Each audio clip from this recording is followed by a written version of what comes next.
எத்தனை வருஷ கனவு, எத்தனை வருஷம் எதிர்பார்ப்பு. சின்ன வயசுல நம்ம பார்த்த அதே பென்டன் சீரீஸ ஒரு நியூ காமிக்காவோ இல்ல அதே மாதிரியான ஒரு சீரீஸாவோ எப்ப கொண்டு வருவாங்க அப்படின்னு சொல்லிட்டு ஃபேன்ஸ் ரொம்ப வெயிட் பண்ணிட்டு இருந்தாங்க, நான் உட்பட.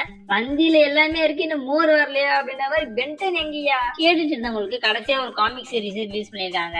கதையில அனிமேஷன்ல என்னென்னலாம் மாத்திருக்காங்க அப்படின்றத நம்ம இந்த வீடியோல பார்க்க போறோம். இது எபிசோட் 1. இந்த வீடியோ பிடிச்சா லைக் பண்ணுங்க, ஷேர் பண்ணுங்க. இப்போ வாங்க வீடியோக்குள்ள போலாம்.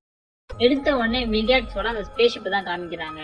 மத்த ஏலியன்ஸ் எல்லாம் ஒர்க் பண்ணிக்கிட்டு இருக்கா, இவன் யூனிவர்ஸ பார்த்து ஒரு கர்வப்படுறான். எல்லாத்தையுமே நான் அடைஞ்சிட்டேன், இதுக்கு மேல என்ன எதுக்கு என்ன இருக்கு அப்படின்னு சொல்லிட்டு ஒரு ஆணவம் தெனா விட்டு நிறைய பிளானட் யூனிவர்ஸ்ல என்னோட கண்ட்ரோல்ல இருக்கு, என்ன சேலஞ்ச் பண்ண இங்க என்ன இருக்கு அப்படின்னு சொல்லிட்டு ஒரு கர்வம். பட் ஒரே ஒரு வெப்பன் இருக்கு, அதையும் நான் சீக்கிரமா என்னோட கண்ட்ரோல்ல கொண்டு வந்துருவேன் அப்படின்னு சொல்லிட்டு சொல்றான். ஆம்னிடெக்ஸ் இருக்கு அப்படின்ற விஷயம் தான் அவனுக்கு தெரிஞ்சிருக்கு. அதே சமயம் பூமியை நோக்கி ஒரு விண்கள் வர கிராண்ட்பா, பென் எல்லாருமே வெக்கேஷன்ல இருக்காங்க. பென் கிட்ட இருக்குது சுமோ ஸ்லாமர், எல்லாமே ரெட் ப்ளூவா தான் இருக்கு, ஏதாவது கோல்டு கடை எங்கேயாச்சும் இருக்கு அப்படின்னு சொல்லிட்டு அவனே திட்டிக்கிட்டு இருக்கான்.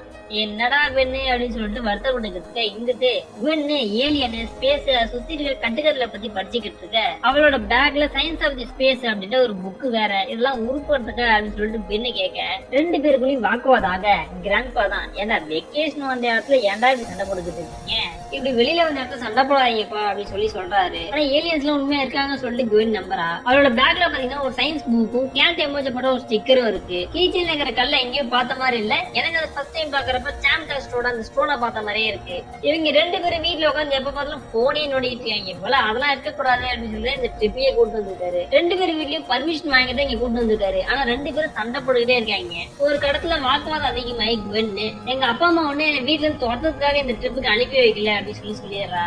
இதனால பெண்ணுக்கு ரொம்ப கஷ்டமாயிடுது. எனக்கு ஒண்ணு அவங்க தேவையில்லை அப்படின்னு சொல்லிட்டு அங்க இருக்கிற நெருப்பை தூக்கி போட்டுட்டு அங்க இருந்து ஓடிடுறான். மேல ஆம்னிடெக்ஸ் பூமியோட அட்மாஸ்பியருக்குள்ள நுழைய சேட்டலைட் மூலியமா இது எல்லாத்தையும் ராணுவம் பாக்குறாங்க. அந்த டைம்ல தலைவன் அங்கிட்ட இங்கிட்டமா சுத்திக்கிட்டு இருக்கான், வழி தெரியாம தெரிஞ்சுக்கிட்டு கிடக்க.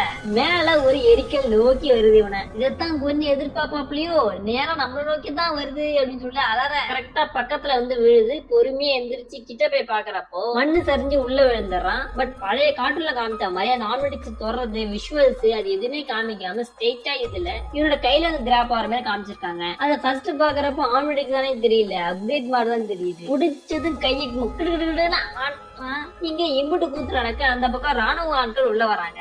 எரிக்கல் விழுந்த இடத்துக்கு வந்துட அங்க எதுவுமே இல்ல. ஒருவேளை இங்க இருந்து தப்பிச்சு போயிருக்குன்னு சொல்லிட்டு அதை தேட ஒரு பக்கம் குரூப் கிளம்ப, இன்னொரு பக்கம் மொபைல் கமெண்ட் ஸ்டேஷன் உருவாடுறதுக்காக ஒரு குழு இருக்கு. கன்ஸ்ட்ரக்ஷன் டீம் அவங்க ஆட்களுக்கு தேவையான ஸ்டேஷன் உருவாக்கி தர இங்க என்ன விழுந்துச்சு அப்படின்றத எக்ஸாக்டா கண்டுபிடிப்பாங்க. இந்த கூத்துல நடக்கிறப்போ பென் அங்கேதான் ஒரு மரத்துக்கு மணி மறைஞ்சிருக்கான். கிராண்ட்பா கிட்ட பெண்ணை தேடி வராரு. எரிக்கல் விழுந்து அந்த புகையை பார்த்துட்டு என்ஜாய் பண்ணலாம், சம்மர் வெக்கேஷன் வந்தா எவனாச்சும் வராங்களா, அடுத்த அளவு கூட்டிட்டாங்க, இனி உருட்ட மாதிரிதான். பெண்ணு அங்க தப்பிச்சு ஓடிட்டு இருக்கும்போது வாட்ச கையறதுக்காக எவ்வளவு போராடிக்கிட்டு இருக்கான். ஏத்தாப்புல ஒரு ஜெயின் ரோபோட் டேர் வருது. ராட்சஸ் கணக்குல ஒரு கரடி பார்த்து பதறிட்ட. இவ்வளவு நேரம் வாட்ச பிடிச்சி ஈர்த்துட்டு இருந்தான். இப்ப ஆட்டோமேட்டிக்கா அந்த வாட்ச் வந்து பாப்பப் ஆகி அவனை வந்து டிரான்ஸ்ஃபார்ம் பண்ண வைக்குது. பெண்ணு 4 ஆர்ம்ஸா டிரான்ஸ்ஃபார்ம் வரான்.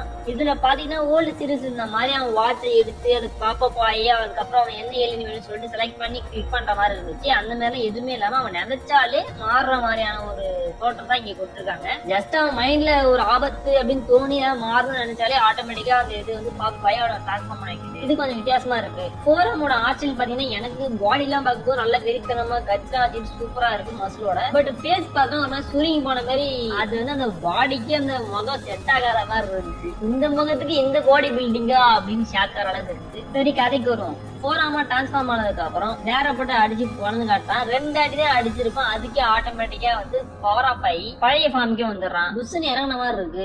ஐயையோ அப்படின்னு திரும்பவும் தப்பிச்சோம் போலச்சுன்னு ஓடிக்கிட்டு இருக்கான். நீ இப்ப என்ன பண்ண ஏது பண்ணு தெரியல, ஆனா நல்லா இருந்துச்சு, திரும்பவும் மாத்து, நான் பேசுறது கேக்குதா அப்படின்னு சொல்லிட்டு அதுக்கு நோண்டிக்கிட்டு இருக்கான். டக்குன்னு லைட் பாப்பப் ஆகி டிரான்ஸ்ஃபார்ம் ஆகுறான். இந்த வேர்டு தான் ஈட் டாஸ் வருது. ஓல்டு ஷோ எல்லாம் ஈட் டாஸ் தான் ஃபர்ஸ்ட் கொண்டு வந்திருப்பாங்க. பட் இதுல செகண்ட் ஏலியனா வருது. ஆர்ட் ஸ்டைல் நல்லா இருக்கு ஈட் டாஸ்க்கு. பட் எனக்கு வந்து லோட் ஸ்டார் மாதிரி இருக்கு பாக்குறப்போ. அந்த ஏலியன் எனக்கு ரொம்பவே பிடிக்கும். பட் இது ஈட் டாஸ்க்கு வைக்கும்போது சூப்பரா இருக்கு. எங்க நம்ம 4 கை இதை 4 காணும்னு சொல்லிட்டு அவனுக்கு தட்டிக்கிட்டு இருக்கும்போது அந்த டேர் வந்து அட்டாக் பண்ண வருது. என்கிட்ட இருந்து தள்ளி என்னை கண்ட்ரோல் பண்ண முடியல அப்படின்னு சொல்லி கத்துறப்போ ஒரு பெரிய பிளாஸ்ட் ஏற்படுது. அதுல அந்த மூஞ்சிலாம் பொசிங்கி போயிட்டு அந்த டேர் அங்க இருந்து ஓடிடுது. இந்த பிளாஸ்ட் ஆர்மி சோல்ஜர்ஸ் எல்லாம் பாத்துறாங்க. உடனே அந்த இடத்துக்கு வர, ஆனா அங்க யாரும் இல்ல. மட்டையில மரத்துல வெறும் தீ தான் எரிஞ்சுக்கிட்டு இருக்கு. சுத்தி முத்தி தேடுறப்போ அவங்களோட கொலோனலுக்கு அவங்க ரிப்போர்ட் பண்றாங்க. கொலோனல் ரோசம் இவர் யாருன்னு தெரியுதா? பென்டன் அல்டிமேட் ஏலியன் சீசன்ல பிரிசன் நம்பர் 775 அப்படின்ற ஒரு எபிசோட் வந்திருந்தாரு. டெலினி சாம்பியன் அப்படின்ற அந்த லிசார்டு, ஒரு இன்விசிபிள் லிசார்டு ஏலியன் கண்டுபிடிக்க போவாங்க. அங்க இருப்பார்ல அவரு இதுல ஃபர்ஸ்ட்ல இன்ட்ரோடியூஸ் பண்ணிட்டாங்க. இவ்வளவு நாள் நாங்க கிராஷ் ஆன இடத்துல இருந்து ஒரு ஹாஃப் மைல் தள்ளி தான் இருக்கும். இந்த இடமே ஃபுல்லா தீயா ஹீட் பிளாஸ்டோட வேவ்ஸ் இருக்கு. சோ இது கண்டிப்பா கோஇன்சிடென்ட்டா இருக்காது. கண்டிப்பா எனக்கு பேக்கப் வேணும் அப்படின்னு சொல்லி கேக்குறாப்ல. அதான் நானும் யோசிக்கிறேன், அது என்னன்னு கண்டுபிடிச்சு சீக்கிரமா அதை நியூட்ரலைஸ் பண்ணுங்க அப்படின்னு சொல்லிட்டு கொலோனல் சொல்றாரு. அதே சமயம் அங்க வேன்ல குவென் கிராண்ட்பா மேக்ஸ கான்டாக்ட் பண்றதுக்காக ட்ரை பண்ணிக்கிட்டு இருக்கா. வாய்ஸ் மேலா விழுது, எங்கதான் போனாரு இந்த கிராண்ட்பா அப்படின்னு சொல்லிட்டு அவர் வேன்ல இருக்கா. இங்க பெண்ணு தெரிய கிராண்ட்பா மேக்ஸ், நான் இது இவ்வளவு சீக்கிரமா நடக்கும்னு எதிர்பார்க்கல அப்படின்னு சொல்லிட்டு மானசாப்பட்டாரு. என்ன அர்த்தம்?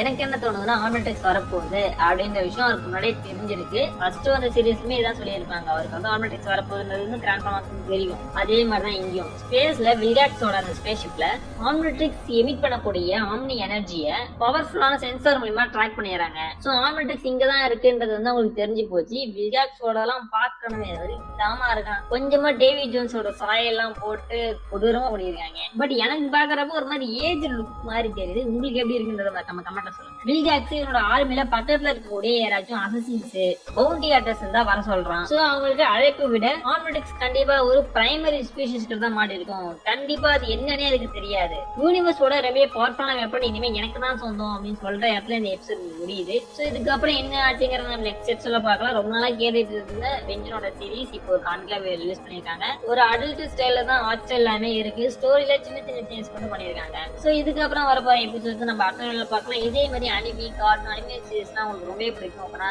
சேனலை சப்ஸ்கிரைப் பண்ணுங்க. டாடா.